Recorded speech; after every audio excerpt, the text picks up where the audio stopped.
নারীর কারণে, সবই হয় নারীর কারণে।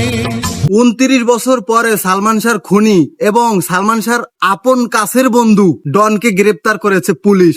চিত্রনায়ক সালমান শাহ হত্যা মামলায় গ্রেফতার করা হয়েছে খলনায়ক ডনকে। মানে আমি একটা জিনিস সর্বপ্রথমেই বলতে চাই ভিডিওর শুরুতে, বাংলাদেশের আইনরে আমি খুবই নিন্দা জানাই। গত 29 বছরে সালমান শাহর খুনিরে ধরতে পারে নাই, অথচ 29 বছর পরে সালমান শাহর খুনিরে ধরে। চিত্রনায়ক সালমান শাহ হত্যা মামলায় খল অভিনেতা আশরাফুল হক ডনকে গ্রেফতার করেছে পুলিশ। না, আমি বলতে চাই এইখানে যদি সালমান শাহর মা যদি বাইসে না থাকতো, হয়তো এই খুনিরে ধরাও হইতো না, এত তদন্ত হইতো না। আল্লাহ আছেন, আজকে প্রমাণ হয়েছে আল্লাহ আছেন, আল্লাহ মহান, সত্যের জয় হয়, সত্য কোনোদিন চাপা দেওয়া যায় না। এই ডনকে অনেক আগে গ্রেফতার করার কথা ছিল। আরো একটা কথা আছে না, যে কাছের মানুষ সবচাইতে শত্রু, যার কোলে শুয়ে আইছে হেই ছিল সর্বপ্রথম আসামি, যে কিনা সালমান শাহরে মারার জন্য। এই মামলার 1 নম্বর আসামি হলো সালমান শাহর হত্যাকারী একজন, তার স্ত্রীর স্বামীরা। সালমান শাহর এমন কোন মুভি নাই মনে হয় ডন রে নেয় নাই। এত কাছের একজন বন্ধু হওয়ার পরেও সেই বন্ধুরে মারার জন্য, বন্ধুর বউর কাছ দিয়ে আবার সুপারি নেয় বন্ধুরে মারার জন্য।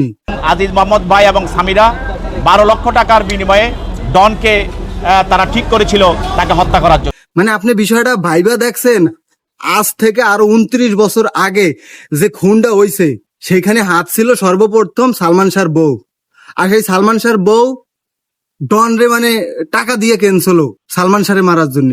আপনি যদি বিষয়টা নিয়ে একটু চিন্তা করেন যে এই 29 বছর যদি সালমান শাহর মা বাইসে না থাকতো, তাইলে এই মামলা কোন জায়গায় চলে যাইতো। তার মা 11 জনকে আসামি করে একটি মামলা করেন। আর এই ডন রে তো ধরতেও পারতো না। না, নিউজটা দেখলাম যে ডন বলে যাইতে আছে হজে, ওমরা হজ করতে যাওয়ার শেষ মুহূর্তে বলে ডন রে গ্রেপ্তার করছে পুলিশ। বিমানবন্দরে ইমিগ্রেশনের সময় ধরা পড়েন এই আসামি। আদৌ কি ওমরা হজ করতে যাইতে আসিল নাকি পলাইতে যাইতে আসিল, কমেন্ট বক্সে একটু আপনারা জানান। 29টা বছর লইরে গেছে সন্তানের খুনের বিচার পাওয়ার জন্য। আল্লাহ আছেন, আজকে প্রমাণ হয়েছে আল্লাহ আছেন, আল্লাহ মহান, সত্যের জয় হয়, সত্য কোনোদিন চাপা দেওয়া যায় না। এই ডনকে অনেক আগে গ্রেফতার করার কথা ছিল। আর অবশেষে তার মনের ইচ্ছাটা পূরণ করছে আল্লাহ।